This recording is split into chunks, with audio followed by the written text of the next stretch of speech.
4 p.m. Today was a good day for one Nashville veteran and his family. U.S. Army veteran Ronald Dahl moved to Nashville after he lost his job as a commercial truck driver in Maine. He and his wife had to live in a U-Haul truck until the organization Operation Stand Down helped them find a home. Now he is on track to getting his commercial driver's license in Tennessee, but without a car. That changed today.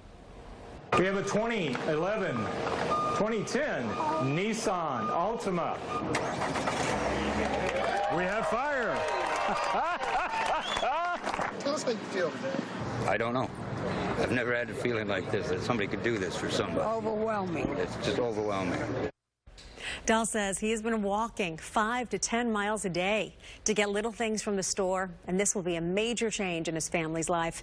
The new vehicle was donated by State Farm, and a body shop in Paducah volunteered to spruce it up before it was given to Dahl and his family. The National Auto Body Council Recycled Rides program presented that vehicle.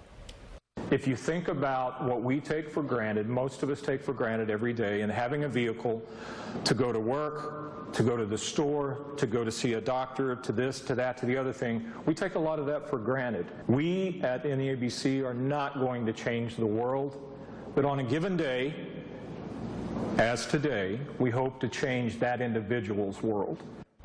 They say their goal for 2018 is to gift one vehicle every single day to someone in need. As of today, they're on track to make that goal. Since 2007, they have given more than 1,700 vehicles, valued at more than $22 million.